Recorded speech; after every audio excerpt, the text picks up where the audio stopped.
7 conseils pour préparer son ouverture de bal générique.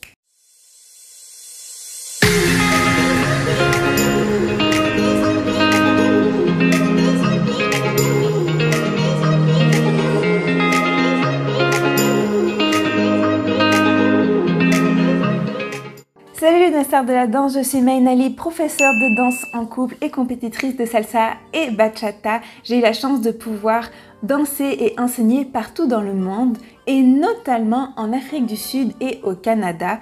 En fait, j'ai eu la chance de me certifier à Johannesburg à l'âge de 18 ans en tant que solo latin dance dans plus de 16 danses.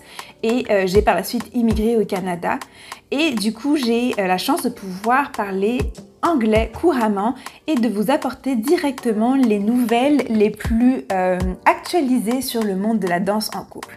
Les informations que je vais vous livrer aujourd'hui viennent du site web Wedding First Dance Listen, que je vais sans doute mettre dans la barre d'infos si cela vous intéresse.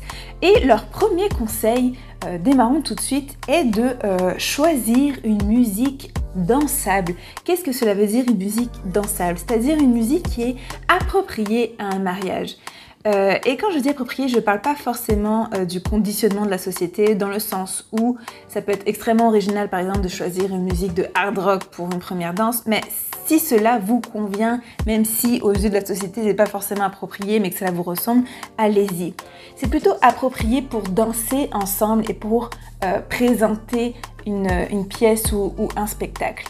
Donc pour ça, il faut une musique qui est quand même différente, rythmique si possible, une musique qui vous parle, une musique qui transmet quelque chose. Et si c'est une musique toute plate qui ne vous parle absolument pas, cela va être très difficile de la rendre dansable et de lui donner du volume avec une chorégraphie. Ça va être extrêmement plat et très difficile à danser. Le deuxième conseil va être de garder une bonne position. En effet, la position, c'est un des plus gros défauts que l'on voit sur les vidéos YouTube et c'est à ça que l'on démarque quelqu'un qui a pris un cours et quelqu'un qui n'en a pas pris. Donc tenez-vous droit, c'est stupide, ça peut sembler insignifiant mais ça vous fait toute la différence. Donc pas besoin de rester coincé, soyez à l'aise, mais il faut vraiment renverser les épaules en arrière et ne pas regarder au sol. Le quatrième conseil, aujourd'hui on va vite, ça va être de préparer son ouverture de bal parce que on ne veut pas ressembler à l'époque où on était lycéen, où c'était, en tout cas à mon époque, c'était tectonique. Alors c'était à la mode, mais maintenant, en regardant aujourd'hui, certains trouvent ça ridicule. Donc on veut, si possible, ne pas se taper la honte. Si vous voulez faire la tectonique, faites-le bien. Mais le but est vraiment de ne pas avoir l'air trop amateur.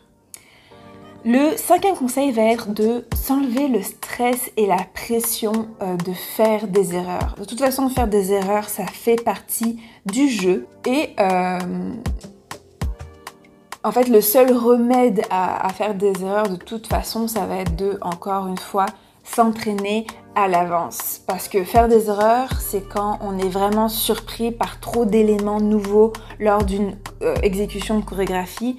Ça peut être le sol, ça peut être un nouvel environnement, ça peut être une dose de stress de performer en public, etc. Donc, il y a plein de petites astuces pour y remédier. Et cela aussi pousse souvent mes mariés, les mariés qui devraient être guidés à guider, ce qui est une énorme erreur. Donc j'avais fait une vidéo sur un guidage d'excellence lors de son ouverture de bal que je vous laisserai en bas si vous le souhaitez. Et on est parti pour le septième conseil qui est de définir une durée d'ouverture de bal raisonnable. Ne choisissez pas quelque chose de trop long, d'accord? Quand c'est trop long, vous allez déconnecter avec votre public va décrocher parce que on a tous un peu comment on dit ça, un problème d'attention, surtout avec maintenant les réseaux sociaux, ça va très vite, on est constamment stimulé. Une ouverture de bal trop longue, et justement vous allez prendre le risque que vos invités terminent sur leur téléphone, ce que vous ne souhaitez pas forcément. Et enfin, terminer avec une position.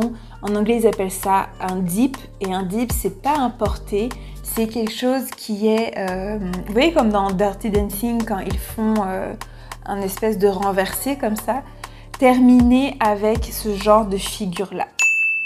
Pratiquez là cette dernière figure, mais ça va donner un petit, une petite épice, une petite paillette pour le final qui est tout à fait sublime et qui est fortement encouragé, que vous preniez des cours ou pas. Terminer avec un perfect dip, donc avec un beau renversé, ça va rendre le tout spectaculaire.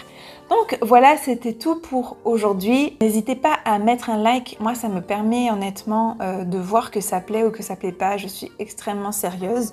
De commenter vos questions et en bas dans les links d'infos, je vous ai mis 7 secrets en vidéo pour créer son ouverture de bal. Ce sont des secrets totalement différents de ceux-là. Je vous laisse voir ça tout de suite et on se voit de l'autre côté. Hasta pronto.